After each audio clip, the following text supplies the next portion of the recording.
Hello YouTube, this is Robert Ness 816 and apparently I'm a hypocrite. I'm a hypocrite because I said I didn't want to get one of these NES Classic consoles or Super NES Classic consoles, and I bought one. I said I didn't need one because I have an original Super Nintendo, so what the hell do I need a Super Nintendo Classic for? And I just so happened to be walking into Target and they had them in there, so I was like, screw it, I'll buy one. And that's not all I did. Okay, I'm an idiot. I bought two. Two Super Nintendo Classics. Why did I buy two? Well, because I have another room with other retro gaming stuff in it too, so I figured, hey, what the hell. So let's take it from someone who is super picky about accuracy and perfection as far as emulation goes, controllers. I hate modern interpretations of the Super Nintendo controller, so I am probably the biggest critic and skeptic when it comes to anything reproduction wise for any retro gaming console, be it the Super Nintendo, NES, Genesis, anything. So all of my doubts with these systems has been basically thrown out the window. The emulation with these consoles is, for the most part, perfect. There really is no, I guess, inaccuracies with the sound, with the video, with your controller input. The controllers themselves are just about perfect when compared to a real Super Nintendo controller. So as far as their fit and finish goes, the texture is a little bit different, it's a little bit coarser, but other than that, the buttons feel basically spot on. In a lot of cases, the button feel might be a little bit clickier than what you're used to, but that's because you're going by your really worn out controller versus a brand new one. These controllers are still in really good shape and very clicky, so they feel almost identical to the point where you can't even tell really. Cord length is not really too much of an issue. You still have some length left here, so that's good. Not like the NES Classic with its stupidly short cords. Talk about accuracy as far as the console goes compared to an original Super Nintendo. Nintendo really did basically hit it out of the park as far as accuracy goes. So the color is basically an exact match. Everything looks as it should, except for this little warning sticker, but the really early launch Super Nintendos didn't have that. I mean, yeah, it's all there. The only thing that I think they skimped on would be the controller ports. So this actually should be the same color as the eject button. That's really the only thing that I can nitpick as far as the little console itself. I mean, this thing is basically perfect. You have a functioning reset button. The power slider works.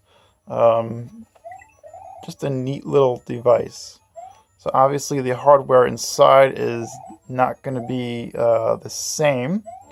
That's, granted it's identical to the NES Classic, but not the same as the Super Nintendo, obviously.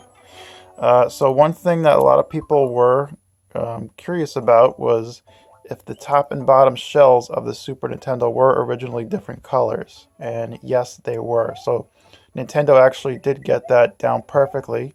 So you can see the top shell is a little bit lighter, the bottom shell is a little bit darker. And if we look at this perfect example of a Super Nintendo, you can see that there is actually a color difference between the top and bottom shells. Bottom is a little bit darker, top is a little bit lighter.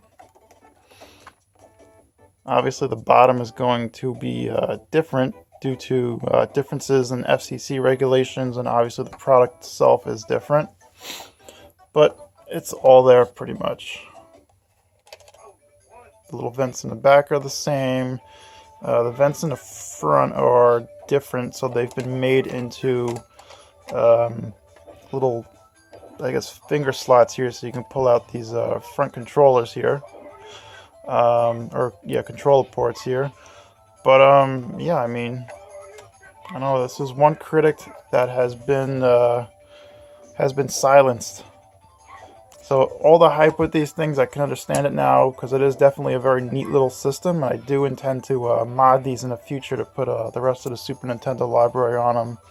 But value for money, as long as you're not paying a scalper, it's definitely worth the $79.99 that Nintendo's charging for them. These controllers are perfect. They're not shit in any way. They have a functioning D-pad, which no other controller has. No other third-party Super Nintendo controller, NES controller, none of them have that. So this one, you can push it down and it still works. Same with the original here. You push it down and look at that, it still works. I mean, that's, you know, I don't understand why none of the third-party Chinese manufacturers can make a functioning D-pad, but whatever. So, yeah, controller is a big part. If you can't use the controller, you can't use the system, and it's perfect. Very good. So, thumbs up to Nintendo. Thank you for making more of these now, to the point where they're somewhat easier to get than NES Classic is. These you can get any, you know, whatever. And yeah, definitely a worthy buy there for $79.99. So there you go. And yes, Star Fox 2 is pretty cool though. Definitely worth it. I've been playing it on this one though, not on that one. But yeah, definitely an awesome system to have. As far as changes go, what I would add to it, the original Street Fighter I wouldn't have put on here. I would have put Street Fighter 2 Super instead of just regular Street Fighter 2. Super has more characters and more levels, and the graphics are better. Other games would have been Kirby's Dream Land 3. What else would I have put on here? Stunt Race FX, of course. That's like my favorite Super Nintendo game. There's so many other games. Let's see, Super Turrican 2, Mega Man X2. What else? There's a few other games too. I mean, just there's so many good games in the Super Nintendo library. But yeah, I mean, in the future I'll be adding the rest of them anyways. But yeah, I mean, definitely an awesome system. So if you see one of these at Target or Best Buy or whatever, definitely go out there and buy it. So a little quick overview and kind of a pointless review on the Super Nintendo Classic. Definitely buy one. So thanks for watching, guys.